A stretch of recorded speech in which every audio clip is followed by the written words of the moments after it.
Relating to God by faith did not originate with the New Testament, but is how God has always wanted his people to relate to him. The terminology of righteous by belief or faith goes back as far as Abraham in Genesis 15:6. Hebrews 11 tells us that faith is how the men of old gained approval with God. Paul tells us in Galatians 3:8 that justification by faith is how God always intended for the Gentiles to relate to him. So what is this thing called faith? Well, let's begin with the Old Testament roots.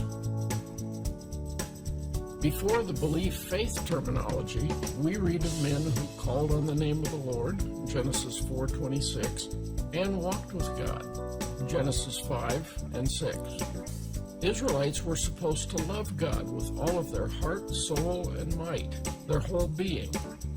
Judaism's traditions devoted a good deal of material to halakha, how one walks through life. Paul and John used that same language for the Christian life. Hebrews 11 offers a definition of faith, followed by many examples. Faith is an assurance and conviction about things not seen.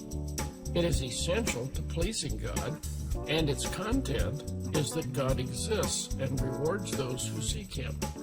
What does it look like lived out in one's life? Hebrews 11 goes on to describe faith as it was fleshed out in the lives of God's people before the time of Jesus. Faith offers better sacrifices than others give, and lives in a way that pleases God. It obeys instructions and completes a huge construction project that benefits others and animals. It obeys instructions and moves a long distance from home, lives in humble conditions while looking for what God will provide in the future, and does difficult things trusting that God will raise the dead someday. Faith looks beyond the present to God's promises for the future. It chooses God's people over the wealth, comfort, and pleasure of worldly life, trusts in the invisible God, and obeys God, seeking life over death. In verses 33 through 38, we learn that by faith, some have performed acts of righteousness, obtained promises, shut the mouths of lions, quenched the power of fire, escaped the edge of the sword, from weakness were made strong, became mighty in war, put foreign armies to flight, and women received back their dead by resurrection.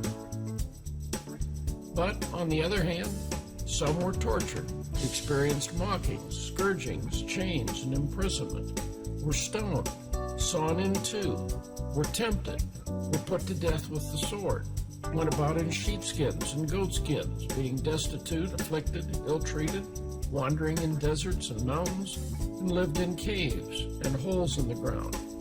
And all these, having gained approval through their faith, did not receive what was promised, because God had provided something better for us, so that apart from us, they should not be made perfect. From its Old Testament roots, it should be obvious that faith is not momentary mental assent to the ideas that God exists and Jesus died for sinners. Instead, it is an ongoing assurance and conviction about those things that impact how one lives this life. It is a deeply held worldview that shapes how you view reality, your origins, purpose, destiny, and how you walk through life.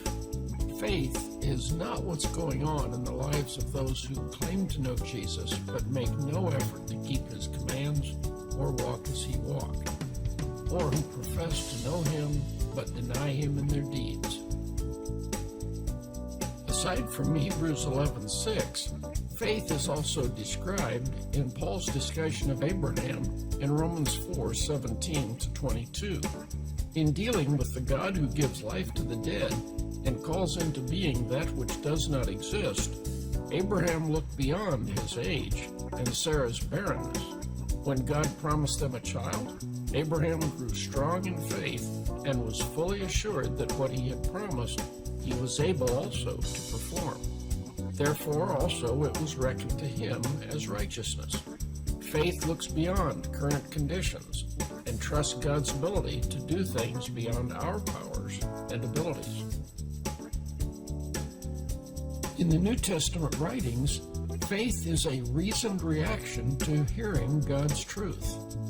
It embraces the salvation that comes through the gospel message that humans communicate one to another, and it is embracing the gospel message preached. Faith is not mental assent or mental conviction apart from one's lifestyle, because the serpent and demons are fully convinced in their minds of God's existence and supremacy, as well as Jesus' identity. However, their actions continue to be filled with rebellion and hatred for God and His people. Aside from inconsistency in translations, belief and faith are the same thing, and the most common Old Testament word used is aman, to confirm or support. We are told that God keeps faith, emet, firmness, faithfulness, and truth, and the righteous will live by his faith, his emunah, firmness, steadfastness, and fidelity. As to the nature and importance of faith explained in Hebrews 11, the Gospels and New Testament letters tell us that we are to walk by faith, to live by faith. Our hearts are cleansed by faith.